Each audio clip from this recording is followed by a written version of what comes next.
Assalamualaikum warahmatullahi wabarakatuh. Waalaikumsalam warahmatullahi wabarakatuh. Salam berbahagia untuk kita semua. Ada yang mengatakan tak kenal maka tak sayang. Maka dari itu saya ingin memperkenalkan anggota kelompok saya agar kalian bisa sayang sama anggota saya. Pertama, anggota kelompok saya itu ada Ika Tiana Putih, lalu ada Ajeng Woro Gayatri, selanjutnya ada Yuyun Novitasari, dan ada Munawatus Solihah, dan yang terakhir ada Irfan Maulana, dan saya sendiri yaitu Ifti Nanda Putri. Di pagi yang cerah ini saya akan menyampaikan materi Islam Disiplin Ilmu tentang konsep dan metode berpikir, ontologi, epistemologi, dan aksiologi ilmu, serta integrasi tauhid dalam konsep berpikir yang sistematis dan komprehensif. Selanjutnya akan dipresentasikan oleh teman-teman saya. Baik, pembahasan pertama yakni tentang konsep berpikir.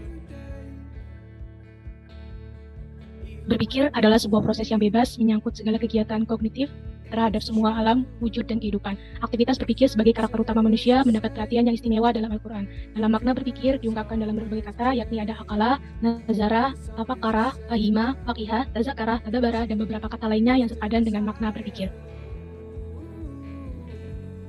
Istilah berpikir sebagai kata dasar kata berpikir yang bermakna akal, budi, ingatan. Selanjutnya, kata tersebut dibubuhi awalan ber, sehingga menjadi berpikir dengan makna menggunakan akal budi untuk mempertimbangkan dan memutuskan sesuatu. Kata ini disepadankan dengan istilah rasio, yakni pemikiran menurut akal sehat, akal budi, dan nalar. Kemudian, kata-kata yang berasal dari fakarah yang berarti berpikir, kata yang berakar dari kata fakarah yang mengandung perintah kepada manusia untuk berpikir tentang semua fenomena wujud baik alam raya maupun diri manusia itu sendiri. Dalam Quran, surat Al-Jasiyah, surat ke-45 ayat 13 berbunyi, Bismillahirrahmanirrahim, wa syakhara lakum ma fis samawati wa ma fil ardi jami'an minhu inna fi dzalika laayatil liqaumin yatafakkarun, yang artinya, dan Dia menentukan apa yang ada di langit dan apa yang ada di bumi untukmu semuanya sebagai rahmat darinya. Sungguh dalam hal yang demikian itu benar-benar terdapat tanda-tanda kebesaran Allah bagi orang-orang yang berpikir. Kata yang berasal dari basyiroh, ba, sod, dan roh. Kata yang berasal dari basyiroh, yakni memiliki makna dasar, artinya mengetahui sesuatu yang dapat diketahui hakikatnya karena dampak dan jelasnya dari penglihatan.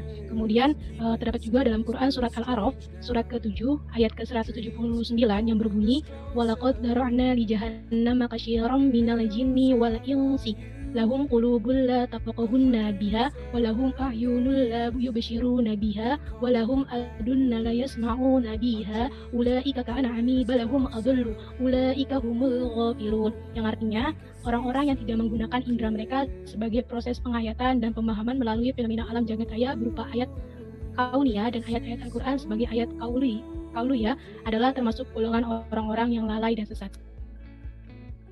Kata yang berasal dari nazarah, kata nazarah berarti melihat dengan mata secara biasa, tetapi secara umum memberi makna melihat dengan akal pikiran, di mana dalam surat Al-Ghosiyah ayat 17-20, afala yanzuruna ilal ibili kaifa khuliqat wa ilas samai kaifa rufi'at wa ilal jibali kaifa nusibat wa ilal ardi kaifa sutihat, dengan makna perintah melihat dalam ayat tidak hanya mengandung perintah menggunakan panca indera, namun berupa penglihatan mata tetapi juga harus menggunakan akal pikiran. Kemudian ada kata akalah yang berarti menyuruh berpikir dengan menggunakan akal sebagai kekuatan alami yang dimiliki manusia. Tercantum juga dalam surat An-Nahl ayat 12, yakni wa syakhara lakumul laila wan nahar was samsa wal qamar wan nujumu musyahharatum bi amri inna fi dzalika laayatil liqaumi yaqilun, yang artinya dan Dia menundukkan malam dan siang, matahari dan bulan untukmu, dan bintang-bintang dikendalihi dengan perintahnya. Sungguh pada yang demikian itu benar-benar terdapat tanda-tanda atau kebesaran Allah bagi orang yang mengerti. Kemudian dari ayat-ayat tadi, maka dapat disimpulkan akal sebagai sebuah proses berpikir yang berketerusan dan tidak boleh berhenti, dan bahwa akal tidak memiliki makna kalau tidak digunakan. Sehingga menurut Ahmad bin Faris bahwa kata atau makna dasarnya adalah menahan sesuatu, yakni menahan diri dari perkataan dan perbuatan tercela. Oke, selanjutnya akan disampaikan oleh rekan saya. Iya, materi selanjutnya adalah metode berpikir. Al-Quran tidak saja memerintahkan manusia untuk menggunakan akalnya, tetapi juga memberikan pedoman, langkah-langkah metodologis, serta teknik. Menggunakan akal dengan metode dan teknis yang lurus dan meluruskan ke arah pencapaian kebenaran yang sebenar-benarnya atau hak. Langkah-langkah berpikir dalam kandungan Al-Quran. Al-taharun min kuyudi al-urfat takholus an aklalit tokli, yaitu upaya membebaskan pikiran dari belenggu taklid serta menggunakan kebebasan berpikir sesuai dengan prinsip pengetahuan. Karena itu Al-Quran mengecap keras terhadap orang-orang yang mengatakan, kamu hanyalah mengikuti apa-apa yang telah kami dapatkan dari nenek moyang kami. Dengan kecaman, apakah mereka akan mengakui juga, walaupun nenek moyang mereka itu tidak mengetahui sesuatu apapun dan tidak mendapat petunjuk. Quran, surat kedua ayat 170. Selanjutnya ada al-hukm mabni ala dalil wa al-burhan, yaitu langkah membuat keputusan ilmiah yang didasarkan atas argumen bukti ilmiah. Langkah ini menolak pola pemikiran yang berdasar pada perasaan dan hawa nafsu serta subjektivitas, karena pada kenyataannya akan membutuhkan pengkajian yang bersifat umum dan terkadang berkaitan erat dengan hukum alam atau sunnatullah, apapun kesimpulannya. Selanjutnya, ada al-ta'amul wa al-musyahadah, yaitu langkah meditasi atau merenung dan pencarian bukti atau data ilmiah empirik. Ini berarti tidak menerima pendapat yang tidak dibarengi pembuktian praktis secara logis. Selanjutnya ada al-bath wa al-muwajanah wa al-istiqra, yaitu langkah analisis, pertimbangan, dan induksi. Langkah ini merupakan kegiatan penalaran dengan berpedoman pada prinsip-prinsip penalaran untuk menemukan kebenaran filosofi dari data-data empirik yang ditemukan. Selanjutnya ada Al-Quran, memberikan tuntunan agar dalam kegiatan ilmiah digunakan 3 potensi instrumen untuk memperoleh ilmu pengetahuan secara terpadu. Ketiga instrumen itu adalah Al-Qawas Al-Mayhaqqah, ketajaman indra, Al-Aql, Al-Bahis, Al-Mundalam, dan ketiga Al-Wijdan Naki Al-Muham, atau kejernihan nurani yang terilhami. Selanjutnya akan diteruskan oleh teman saya. Selanjutnya ada ontologi ilmu. Istilah ontologi berasal dari bahasa Yunani, yaitu kata onto, on yang berarti bank, dan logos dengan sama logisnya artinya ilmu, pemikiran atau teori. Ontologi yaitu pemikiran tentang hakikat, wujud, dan asal-usul segala sesuatu dan kejadian di alam semesta atau realitas yang benar-benar ada sebagai objek ilmu pengetahuan. Para ilmuwan dihadapkan dengan 2 situasi di mana pengetahuan bisa dibuktikan dengan indera pengetahuan yang bersifat metafisik. Next. Ontologi ilmu hakikat merupakan bagian dari metafisika, dan metafisika merupakan salah satu bab dari filsafat. Ilmu bersifat empiris, sedangkan filsafat bersifat spekulatif kontemplatif, yang menyajikan yang pengujiannya didasarkan atas wahyu Allah. Kebenaran yang pasti persamaannya adalah baik ilmu maupun filsafat sama-sama mencari kebenaran. Nah, persamaan dan perbedaan aspek ontologi. Pemikiran keilmuan modern kontemporer didasarkan pada pendekatan positivistik empirik. Hakikat wujud dari objek ilmu pengetahuan yang diakui keabsahannya untuk melahirkan kebenaran ilmu adalah objek yang bersifat fisik materi yang diamati dan terukur. Pemikiran keilmuan Islam, hakikat wujud dari objek ilmu pengetahuan yang diakui keabsahannya sebagai kebenaran yaitu tidak hanya bersifat fisik materi tetapi juga bersifat metafisik materi atau yang gaib.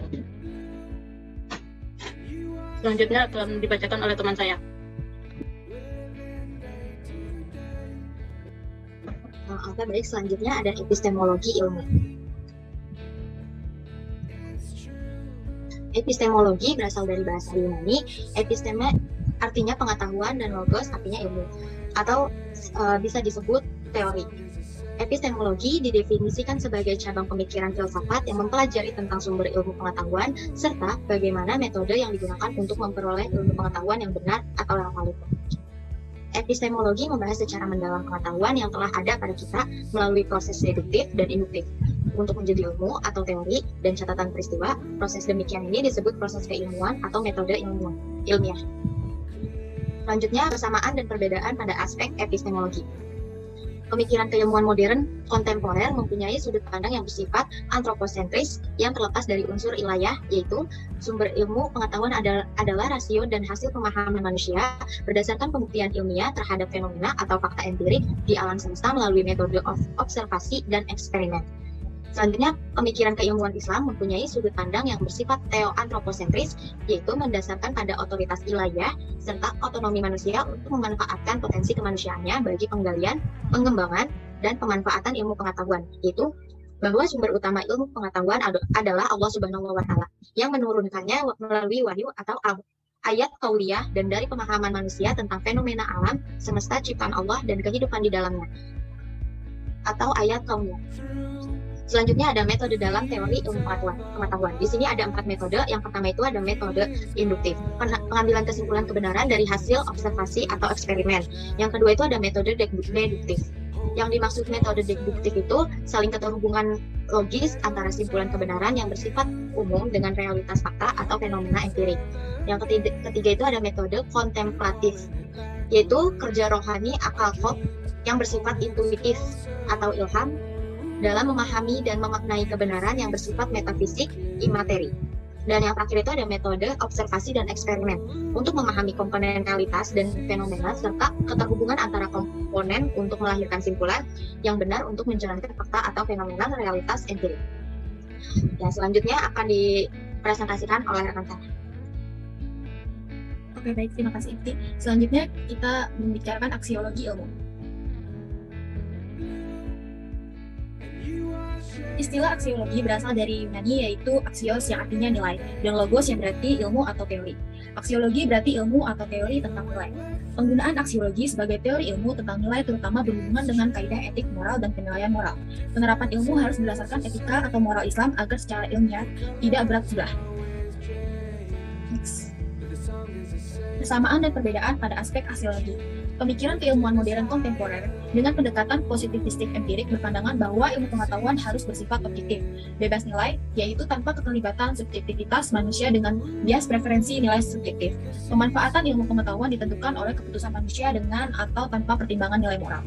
Dalam pemikiran Islam, pemanfaatan ilmu pengetahuan haruslah berpatokan pada tujuan untuk kemaslahatan bagi pemeliharaan alam dan kehidupan di dalamnya, bukan untuk menimbulkan kemudaratan atau kerusakan di muka bumi, dan sejalan dengan mandat kekhalifahan manusia dari Allah Subhanahu wa Ta'ala, yaitu untuk memakmurkan kehidupan dan mewujudkan kemaslahatan hidup, bukan untuk menimbulkan kerusakan di muka bumi juga. Sumber dari Jamas dan Hakam Sah 2014. Next. Pada prinsipnya, setiap bangunan sains selalu dibangun di atas 3 pilar, yaitu ontologi, aksiologi, dan epistemologi yang sudah kita jelaskan sebelumnya. Pilar ontologi terkait dengan subjek atau realitas apa yang diterima sebagai ada dan dapat dikaji atau diketahui. Aksiologi terkait dengan tujuan suatu ilmu pengetahuan dirumuskan untuk apa. Sedangkan epistemologi berhubungan dengan cara dan sumber suatu pengetahuan, dengan apa atau bagaimana suatu pengetahuan dapat diperoleh. Yang membedakan antara pemikiran ontologi, epistemologi, dan aksiologi itu antara paradigma keilmuan Islam dan teori ilmu pengetahuan modern, yaitu 1. Pemikiran keilmuan Islam melibatkan otoritas dan peran Allah. Yang kedua, Tuhan pencipta atau teoantroposentris. Sedangkan paradigma teori ilmu pengetahuan modern sama sekali tidak mengakui keterlibatan Tuhan, hanya berfokus pada peran manusia dalam hubungannya dengan alam, atau yang bisa disebut juga antroposentris. Next. Baik, selanjutnya akan dibacakan oleh rekan saya bernama Irfan Maulana. Selanjutnya, materi integrasi tauhid dalam konsep berpikir yang sistematis dan komprehensif. Secara etimologi, tauhid berasal dari kata wahada dengan menggunakan al-syidah yang artinya menjadi satu atau jalahul wahidan. Islam adalah agama tauhid yang menekankan kepada kesan Allah.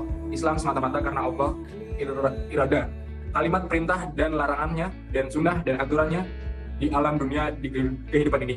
Tauhid dalam pandangan Ar-Razi merupakan penggunaan diri seorang atas pengetahuan dengan menetapkan tidak ada Tuhan selain Allah. Artinya, bahwa tauhid itu tidak sebatas pengakuan verbal yang tanpa ilmu kemudian mengamini Allah itu esa, melainkan meniscayakan mendasarkan mengetahui yang luas. Secara terminologi, tauhid berarti mengesahkan Allah sebagai satu-satunya zat dalam rohnya, kulnya, segala sifat dan nama-namanya. Model-model integrasi ilmu. Yang pertama, dilakukan dengan menjadikan Islam sebagai landasan aksiologi atau aspek penggunaan ilmu dan tidak berkaitan dengan aspek etiologi dan epistemologi ilmu.